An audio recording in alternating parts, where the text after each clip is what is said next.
Myself Dr. Satish Reddy, consultant clinical and interventional pulmonologist at Care Hospital, High-Tech City.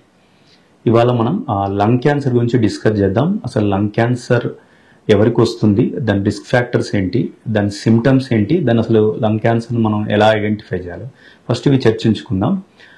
మనం risk ఫ్యాక్టర్స్కి వచ్చేసి మనందరికి తెలుసు, smoking అనేది మనకు ప్రథమంగా మెయిన్ రీజన్ లంగ్ క్యాన్సర్కి. స్మోకింగే కాకుండా మనకి ఎన్విరాన్మెంటల్ స్మోక్ అంటాం. ఎవరైనా మన వంట చెరుకు కాల్చడం ద్వారా కానీ, లేదంటే ఎవరైనా స్మోక్ చేసినప్పుడు మనం పక్కన ఉండి దాన్ని ఇన్హేల్ చేయడం ద్వారా కానీ, లేదంటే వాతావరణ పొల్యూషన్, మనకి ఆ వెహికల్స్ నుంచే పొల్యూషన్ మనం ఇన్హేల్ లాంగ్ స్టాండింగ్ మనం ఎక్కువ రోజులు వాళ్ళని ఇన్హేల్ చేయడం ద్వారా కానీ మనకు లంగ్ క్యాన్సర్ రావచ్చు. అంతేకాకుండా ఫ్యామిలీ హిస్టరీ ఎవరికైనా మనకు ముందు జనరేషన్ ఫ్యామిలీస్లో ఉంటే కూడా వచ్చే ఛాన్స్ ఉంటుంది. దాని సిమ్టమ్స్ ఎలా ఉంటాయి, లంగ్ క్యాన్సర్ వచ్చిన మనకు ఎలా సస్పెక్ట్ చేయాలి అంటే, జనరల్గా ఆల్రెడీ ఈ స్మోక్ చేసే వాళ్ళకి కాఫ్ ఉంటుంది. ఆ రొటీన్ కాఫ్తో పాటు ఆ కాఫ్ క్యారెక్టర్ మారిందనుకో మనం ఇనిషియల్గా, లేదంటే లాంగ్ స్టాండింగ్ కాఫ్ ఉన్నా కూడా మనం ఫర్దర్ ఎవాల్యుయేట్ చేసుకోవాలి. అంతేకాకుండా ఆయాసం రావడం కానీ, లేదంటే మనకు దగ్గినప్పుడు అందులో బ్లడ్ పడడం కానీ, లేదంటే పర్సిస్టెంట్గా చెస్ట్ పెయిన్ ఉండడం కానీ, లేదంటే వెయిట్ లాస్ అవ్వడం కానీ, లేదంటే మనకు ఆకలి కాకపోవడం కానీ. కొద్ది మందిలో ఈ లంగ్ క్యాన్సర్ మనం పారానియోప్లాస్టిక్ అంటాం. క్యాన్సర్ ఇక్కడ ఉంటుంది, దాని ఎఫెక్ట్ బాడీలో వేరే పార్ట్లో కూడా ఉంటుంది. అట్లాంటి మనకి ఏమైనా అనుమానం వచ్చినప్పుడు కానీ మనం ఈ ఫర్దర్ టెస్టులు చేసుకోవడం ద్వారా మనకి లంగ్ క్యాన్సర్ ఉందా అంటే మనం ఫర్దర్ ఎవాల్యుయేట్ చేసుకోవాలా లేదా అనేది మనకు ఒక ఐడియా వస్తుంది. లంగ్ క్యాన్సర్ని మనం ఎలా డిటెక్ట్ చేయాలి అంటే, ఎప్పుడైతే మనకి ఎబోవ్ సిమ్టమ్స్ ఉంటాయో మనం కామన్గా మనం ఫస్ట్ ఎక్స్రే చేసుకుంటాం. ఆ ఎక్స్రేలో ఏమైనా డౌట్ ఉంటే కాంట్రాస్ట్ సిటీ స్కాన్ చేస్తాం. ఆ సిటీ స్కాన్లో జనరల్గా మాస్ అంటాం, ఆ గడ్డలాగా ఉండడం కానీ, లేదంటే లింఫ్ నోడ్స్ అంటాం.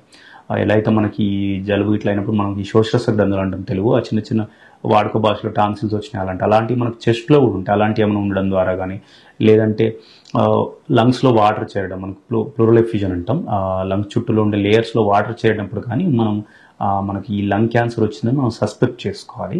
లేదంటే పెట్ సిటీ అంటాం, పెట్ సిటీ చేయడం ద్వారా కూడా మనకు లంగ్ క్యాన్సర్ ఉందా లేదా అని మనకు డౌట్ వస్తుంది.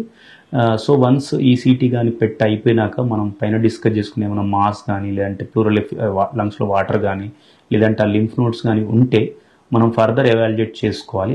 అప్పుడే మనకి బయాప్సీ చేయాలి. అప్పుడే మనకి లంగ్ క్యాన్సర్ ఉందా లేదా అనేది మనకు కన్ఫర్మ్ అవుతుంది. అంతేకాకుండా ఈ బస్ అని కొద్దిగా మనకు అడ్వాన్స్ టెక్నాలజీ వచ్చింది, ఎండోబ్రాంకియల్ అల్ట్రాసౌండ్ కానీ, లేదంటే ఇంకా ఫర్దర్గా మనకి నావిగేషన్ బ్రాంకోస్కోప్ కానీ, ఆ కోన్ బీమ్ సిటీ, వీటన్నిటి రేడియల్ ఈ బస్, వీటన్నిటి ద్వారా మనకి లంగ్స్లో ఎక్కడ ప్రాబ్లం ఉందో అక్కడి నుంచి మనం బయాప్సీ చేసుకొని మనకి హిస్టోపాత్ పంపించడం ద్వారా మనం లంగ్ క్యాన్సర్ని కన్ఫర్మ్ చేసుకోవచ్చు.